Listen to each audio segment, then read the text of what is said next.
150 years before the Great Disaster, the High Republic embodied the ideals of exploration, technology, and peace.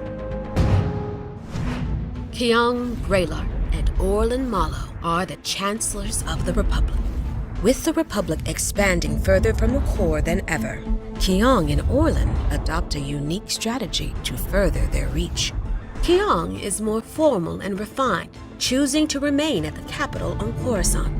Orlan prefers a more hands-on approach, traveling the stars and often working with the famed Jedi Knights. The Chancellor's passion for an equitable republic only furthers progression, and they believe open communication and safe hyperspace travel for all are the key to a prosperous galaxy. Hope awaits in the High Republic. It is a time of great exploration, when the steady blade of the lightsaber burns bright. The Jedi and the Republic venture into the farthest reaches of the Outer Rim, traveling further into the galactic frontier than ever before. They will encounter worlds locked in interplanetary war, and a group intent on setting the Force free. They will journey to a mysterious paradise planet, unspoiled and full of potential. But all is not what it seems, and nameless terrors lurk around every corner. Living humbly on a commune on the planet Dalna is the Path of the Open Hand. At the center of this devout group is the Mother, their leader. She is lovingly surrounded by the Path's followers, the elders, the children, and the littles, and aided by her herald. The Path believes the use and manipulation of the Force is dangerous. Doing so could have catastrophic results on the galaxy, and the Jedi, with their innate abilities, are a threat to the natural order of things. With their values disregarded, the Path seeks a way to uphold their tenets. But they may have gone too far. Alicia Zeveron is the esteemed leader of her community, the mother of the Path of the Open Hand. But there's more to her than what meets the eye. As the mother, Alicia upholds 3 key tenets: freedom, harmony, and clarity. One way she maintains those tenets is by sending her children on missions to obtain artifacts that tamper with the Force, so that they may be locked away for the safety of all.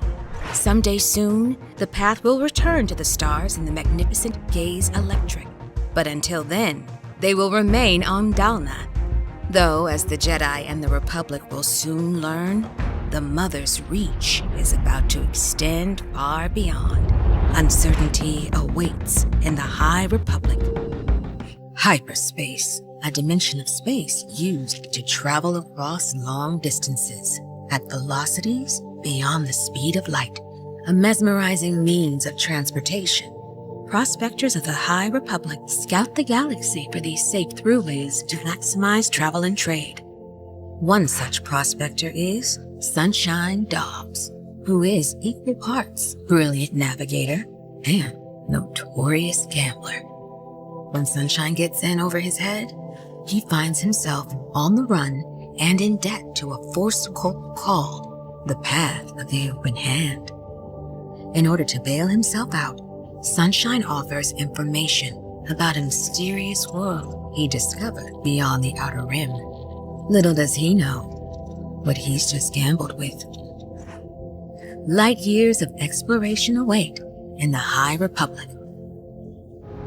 Zala Makri is the best the Jedi Order has to offer. The no-nonsense Zoikan is one of the few Jedi of her kind. Zala leads the Temple outpost on Port Haley, and she is tireless in her dedication to the Jedi Order. Calm and rational, Zala is a stabilizing force in the wildness of the frontier. When an important artifact goes missing, Zala follows a tip on the artifact's whereabouts to the Outer Rim world of Dalna. There, she uncovers a dark conspiracy about a local Force cult called the Path of the Open Hand and its leader's bewildering jewel, which is more than it seems. On a mysterious, far-away world live mythical creatures that have been called Shriek Hooray. eaters of the Force. To others, they are simply nameless. These enigmas were discovered by happenstance, and with their discovery came opportunity. When the devout group known as the Path of the Open Hand finds themselves in possession of one of these creatures, they learn that its ominous effects on Force sensitives could be of benefit to their way of life. What will the Path do now that they have the power of the Nameless? And how will it affect the Jedi when they find themselves in Path territory? The Krukian Jedi Master Porter Engle has lived for centuries and now spends his well-earned retirement living quietly at the Jedi outpost on Alfrona. His battles fought mainly in the outpost kitchen. But as a young adult, Master Engle was legendary, single-handedly capturing notorious Hutt clan enforcer Ola Hest, earning the nickname the Blade of Bardata following a 5-day siege, and for his wanderings with his sister and fellow Jedi, Barash, and their tragic end. To his enemies, Porter is a formidable opponent. To his allies, he makes a mean 9-egg stew. With the Republic eager to expand into the galactic frontier, Pathfinders and communications teams work in unison to survey the furthest reaches of the galaxy, ushering in an age of great exploration. Most often consisting of a Jedi Master and their Padawan, a pilot, a medic, and an astro droid, Pathfinder teams are responsible for opening up hyperlanes and new lines of communication with planets on the edge of the frontier. When something's discovered, they'll send out an EX droid to relay information back to the comms team while the Pathfinders move on. But as the teams venture further than ever, they'll discover more than they signed up for. Creighton's son is a virtuous Jedi Master stationed at the Coruscant Jedi Temple. Master Sun is fairly traditional, which gives him the reputation of being unsociable. In fact, it just takes some effort to get to know him, and he has quite the sense of humor when he opens up. As the Republic expands into the Outer Rim and helps resolve conflicts, the Jedi send out negotiators to broker peace. Master Sun is amongst the Jedi elected to assist peace talks with the warring planets of Irem and Irano. But with a long-standing dispute between the two, the Jedi struggle to be the peacekeepers they intend to be. Zav Malagan is a mischievous Jedi Padawan residing at the Takudana Outpost Temple.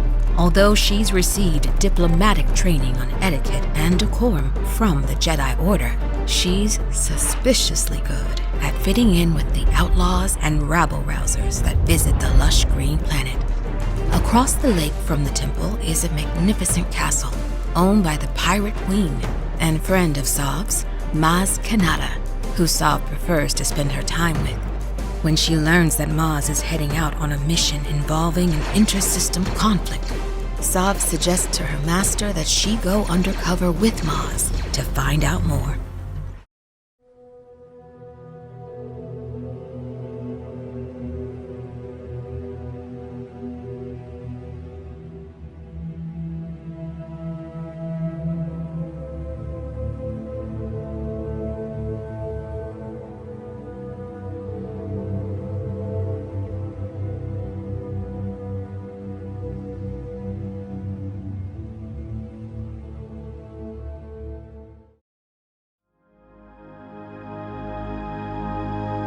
We are the guardians of peace and justice.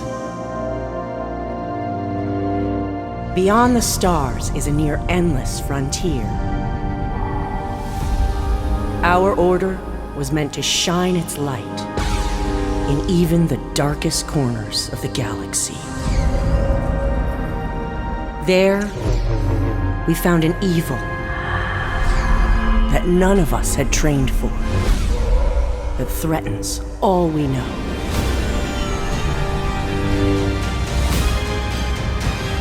For the survival of the Republic, the fate of all Jedi, for control of the Force itself. Vernestra Rwoh is the gifted Mirialan Padawan of Jedi Master Stellan Gios. Her connection to the Force and her skills with the lightsaber are exemplary.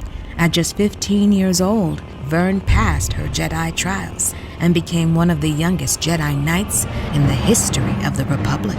Vern may be young and inexperienced, but the Jedi Council sees great promise. While accompanying delegates to the Starlight Beacon launch ceremony, a great disaster strikes, and Vern steps up to take command on her very first mission. This era is one of adventure and exploration for the Jedi, as they work to protect the Republic and illuminate the darkest corners of the galaxy with the light of the Force. Jedi Master Avar Kriss is the paragon of the Order. Her compassion as a leader is inspiring. While abundant in many abilities, some more rare than others, one of the simplest things that separates Avar from the other Jedi is that she sees the Force as music, eliciting tone, rhythm, and a beat. In an event that would come to be known as the Great Disaster, a ship traveling through hyperspace is thrown from its course without warning and plummets towards a nearby planet that is home to billions. Master Kriss steps up to lead the rescue effort. The High Republic is an era where the Jedi protect the glorious Republic from dangerous pirates, marauders, and raiders. But as the Republic expands its reach into the fringes of the galaxy, unpredictable threats await. Jedi Master Skier might have thick skin, literally and figuratively, but deep inside beats an honorable heart and a dark secret. A reptilian Trandoshan, Skier has a natural ability to regenerate limbs in the event that they're severed, an ability he might have to use sooner than later. As the Grand Starlight Beacon is set to launch, Skier is assigned to the outpost as Jedi Master Avar Kriss's steward. But their time together is cut short after the Great Disaster, a hyperspace catastrophe that threatens the lives of billions. In the aftermath of the catastrophe, the Force guides the two Jedi on diverging paths. The Jedi's altruism during the High Republic exemplifies their principle as an order to be the guardians of peace and justice in the galaxy. But where there is good, an evil is bound to rise. Anarchists of the Outer Rim, the Nile, are masked marauders made up of strikes, clouds, and storms, all led by dangerous Tempest runners with the same mindset. You can't take it with you, but we can take it from you. An attack from the Nile is marked by ominous smoke and poisonous gases that serve to intimidate and then kill their prey. In the shadow of the Great Disaster, the Nile orchestrate a twisted plan and use their mysterious yet terrifying command of hyperspace to attack systems affected by the tragedy. As the Republic encroaches on their territory, the Nile use their sadistic tactics to stake their claim on the frontier. Marchion Rwoh is an unpredictable, high-ranking member of the Nile, a chaotic group of raiders who oppose the Republic and the Jedi and thrive on dominating worlds in the far reaches of the galaxy.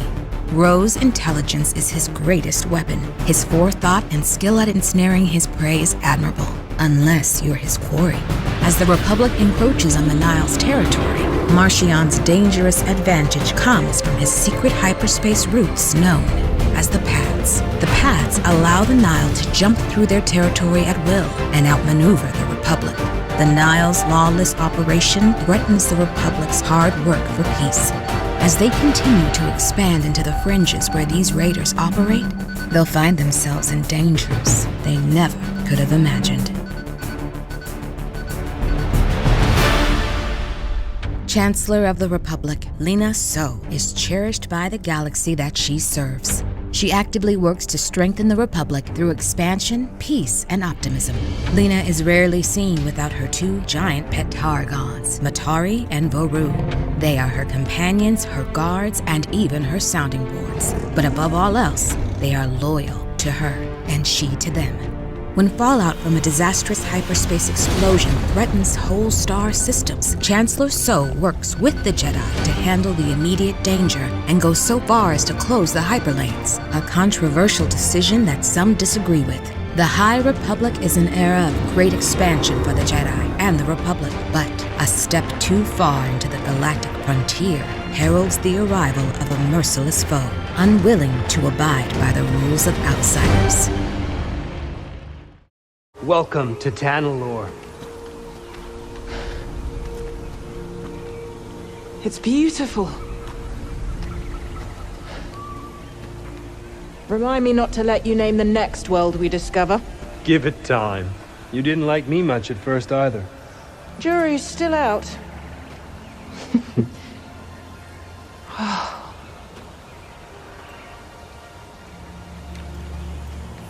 Hard to believe this paradise was hiding on just the other side of the abyss. Come on. I want to show you something. Renowned Jedi Knight Dagan Gera offers to be my escort on an uncharted world. How could I refuse? Without your guidance, I'd never have made it here in one piece. Oh, careful now. Or someone might think you've learned humility.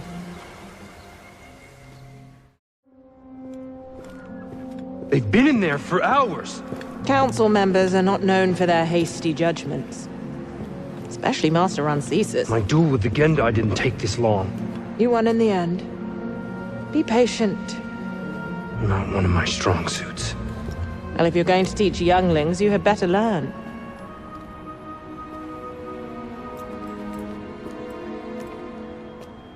I have faith in you. So does the Council. Trust them to do the right thing.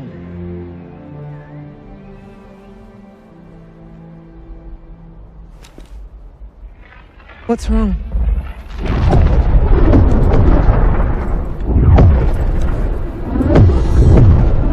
Warn the others. We're under attack.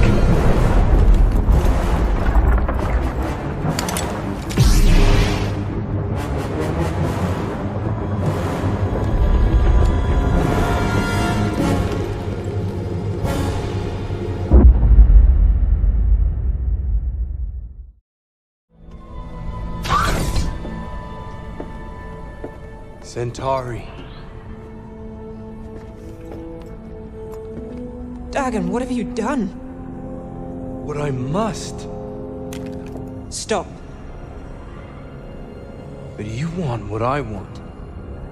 Why else would you deceive the Council? You've lost your way. Surrender. And we can figure this out, together.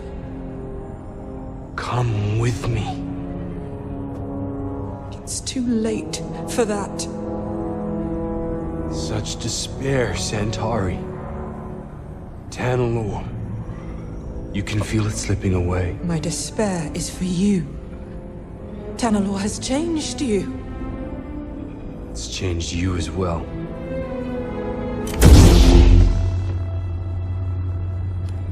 Step aside. No. Then I must go it alone.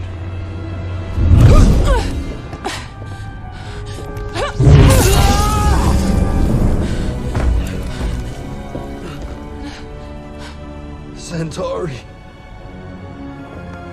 Get a medical droid in here! And prepare a back to tank!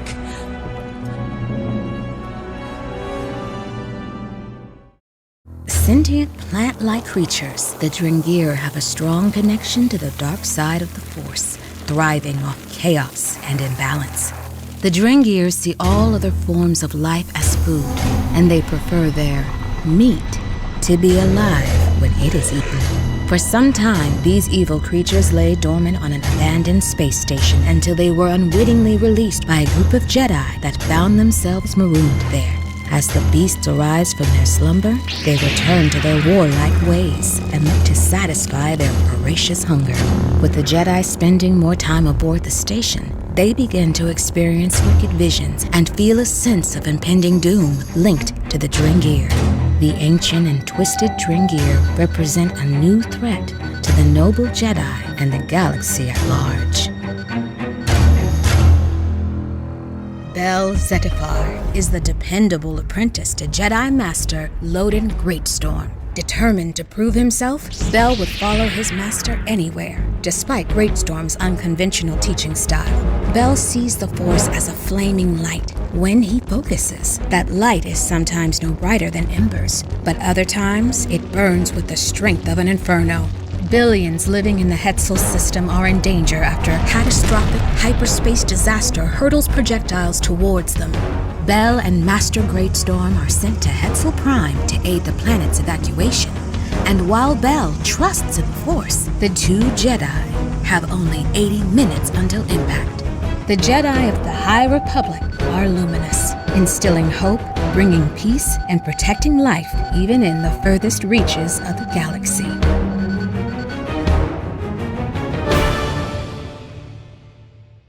In an age of peace and unity, Jedi allies protect the Republic as worlds align in celebration, but they face a battle on two fronts. A monstrous terror that consumes all in its path, and vengeful marauders ready to strike back. The Knights of the High Republic must defend against these merciless enemies. The Jedi will be tested in this pivotal moment in the High Republic as the epic saga continues. Padawan Burryaga may appear imposing, but is actually known as the gentle giant of the Jedi Order. His master, Nib Assek, has dotingly given him the nickname Burry. Burry's experience as a Jedi is rooted in his culture. He sees the Force as leaves on a gigantic tree with sprawling limbs, and his lightsaber is crafted from wood from his home world. Aboard their Vector, young Burry and Nib are among those tasked with stopping anomalies of the great hyperspace disaster from killing billions. But as they prepare to take action, Burry is overwhelmed with a sense of fear. Nib calms her Padawan, but Burry makes it clear that it wasn't his fear. He reveals a significant discovery that forces the Jedi to rethink their strategy just in time. The Jedi of the High Republic work harmoniously in the face of great disaster, expending every effort and ability they can offer. Padawan Adi Sunzi is a bright student based at the Jedi Research Outpost on Batuu, where she and her fellow Jedi study ancient artifacts found in the fringes of the galaxy. Adi is a Mirialan, a purple-skinned alien whose face is adorned in traditional tattoos that symbolize personal achievements. For Adi, one of her proudest achievements is being assigned to this remote outpost on Batuu. After a mysterious artifact corrupted by the dark side is brought into the outpost, its effects poison the minds of the Jedi, leaving Adi to fend for herself. When Jedi Master Yoda arrives after receiving Adi's distress call, the two fight the darkness together in order to conceal the artifact. The Jedi of the High Republic are expanding their reach further than ever, establishing temples and outposts in the farthest corners of the galaxy, and providing hope to even the most desolate of places. Ty Yorick is a former Jedi, now living her life as a saber for hire, specializing in monster hunting. Although considered a loner, Ty has two droids, an astromech with the temperament of a loyal canine, and a protocol droid that chides Ty for being more machine than she is. Ty was a promising young Padawan until she mysteriously abandoned the Jedi Order, leaving them to question if she was even alive. While they contemplated her true fate, Ty adapted her old Jedi skills for new purposes.